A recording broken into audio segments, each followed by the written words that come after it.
Nós sabemos que existem coisas que só poderiam ter chegado à existência através de um processo de criação.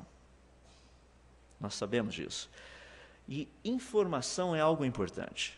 Por exemplo, se eu perguntasse para vocês, os que estão mais perto aqui talvez tenham condição, o pessoal lá do fundo vai precisar do telescópio de Hubble para ver o que está aqui na frente. O que está escrito ali? Você olha e fala, não compreendo. Então vejamos um pouquinho. Porque informação, ela trabalha com símbolos. O símbolo não é importante, a informação é importante. Se você olhar para aquele símbolo, você fala, eu não tenho a menor ideia do que está escrito ali. Mas se eu puder relacionar os símbolos que você desconhece com os símbolos que você conhece, você consegue fazer a junção dos dois e entender o que está escrito.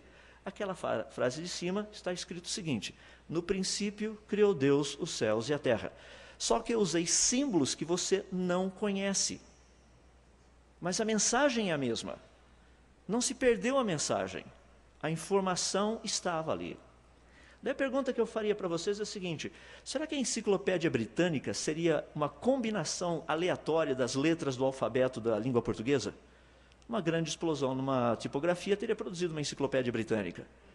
Você fala, não, isso é impossível, porque a informação que está na enciclopédia britânica, ela é codificada, isso é resultado de coisa do intelecto, de mente, de raciocínio. Isso não é resultado de forças naturais. Minha pergunta, e o código genético? Você, em cada uma das suas células, tem 3.146.000.000 de letrinhas genéticas perfeitamente organizadas na ordem certa. Eu fico impressionado porque os evolucionistas dizem que isso tem aparência de design. Aparência de um design intencional, mas não foi intencional.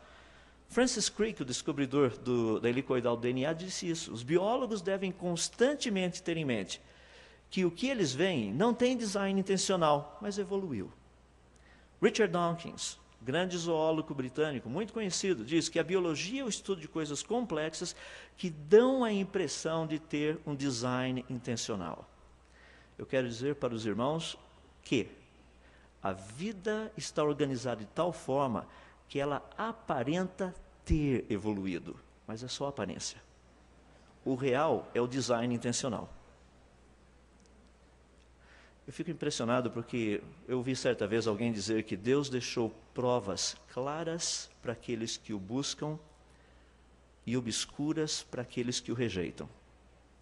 Não tenham dúvida. Só para pensarmos, portanto, nessa beleza da origem da vida, em toda essa complexidade, as coisas feitas, pensem na base que nós temos que trabalhar dentro da ciência. Qual seria a origem da vida? Nós precisamos ter uma lei que nos ajude a pesquisar, porque nós não podemos trabalhar apenas com teorias. Lei da biogênese, a lei básica, vita ex vita, vida provém de vida. Esse é um fato observado. Como que a primeira vida teria surgido? Muitos cientistas dizem que essa vida surgiu espontaneamente. A experiência de Stanley Miller não prova isso. Nós precisamos de 20 aminoácidos para produzir vida como nós a conhecemos. E a experiência de Miller, produzida e reproduzida até hoje, dos 20, só produziu 13. Nunca foi evidência de que vida teria surgido espontaneamente. Porque o ciclo da vida é algo complexo. Por exemplo, dentro de você é um portador de cerca de aproximadamente 60, 70 trilhões de células. Em cada uma das suas células, você tem um sistema como esse. DNA gerenciando RNA. RNA produzindo proteína. Proteína produzida fazendo DNA. DNA gerenciando RNA. RNA produzindo proteína. Proteína fazendo DNA. É um ciclo. Não dá para quebrar. Se uma parte não estiver presente, o resto não acontece. Mas, por alguma razão, existem cientistas, e a maior parte deles, que acredita que por um processo misterioso, não científico, isso veio acontecer. A história toda começou praticamente a ganhar uma estrutura com Darwin. Eu sei agora o porquê que ele achou que o homem veio do macaco. Eu consegui achar essa foto na internet e realmente eu fiquei impressionado. Eu acho que ele se olhava no espelho todos os dias.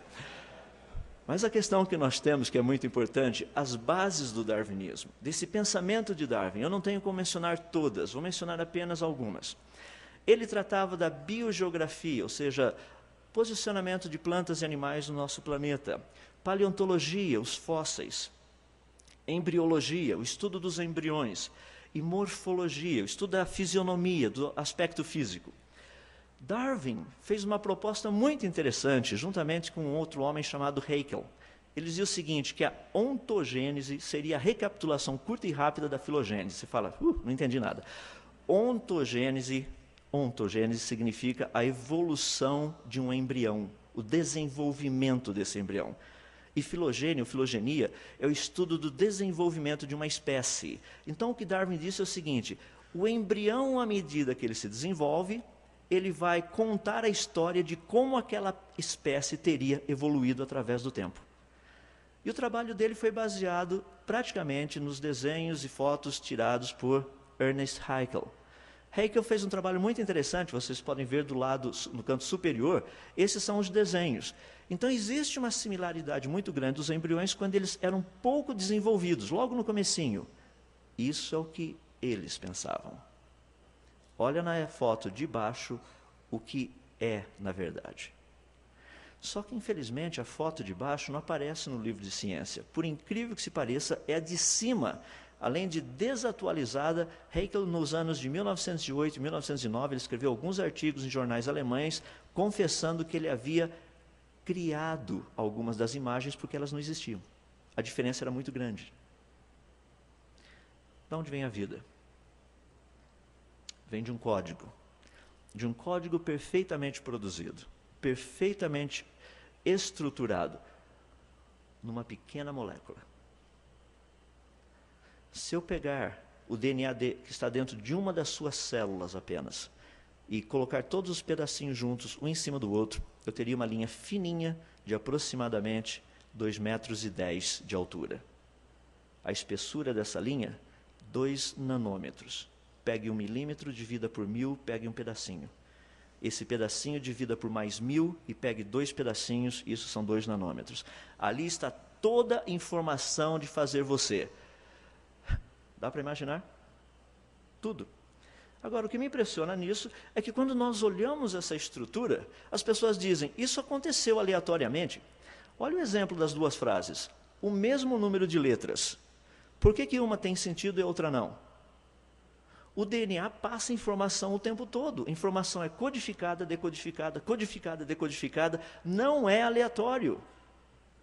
A frase de cima, como tudo começou? A frase de baixo tem as mesmas letras. Mas se as letras não estiverem na ordem certa, colocadas de uma forma inteligente, não significa nada. Não existe informação, a coisa não acontece. E as pessoas me perguntam, mas a evolução nos mostra um desenvolvimento. Só se a informação já estiver presente. Deixe-me usar o exemplo das borboletas. Existe um tipo de borboleta, que é a borboleta monarca. Ela é muito conhecida na América do Norte, principalmente Canadá, Estados Unidos e México. A coisa começa mais ou menos assim. Você pode ver no canto superior esquerdo os pequenos ovinhos, aproximadamente 1 milímetro. Cerca de umas 2 semanas depois, 3 dias depois, desses ovinhos, vão nascer uma pequena lagarta, como vocês estão vendo. Essa lagarta possui 16 protopatas, são tipo de patinhas. Essa lagarta vai viver por alguns meses e, de repente, ela vai se posicionar de ponta cabeça numa folhinha, encaracolar-se um pouco e vai produzir um tipo de um casulo em volta dela. Ali ela vai permanecer por mais 2 semanas. Depois de 2 semanas, essa lagarta vai emergir desse casulo, fazendo uma força descomunal para esticar as suas asas, preenchendo de um líquido próprio para que ela ganhe a dureza que ela precisa, vamos colocar dessa forma. E você, de uma lagarta que tinha 16 patas e se parecia extremamente horrível, nasce uma borboleta com 6 patas e uma asa de aproximadamente 8 a 12 centímetros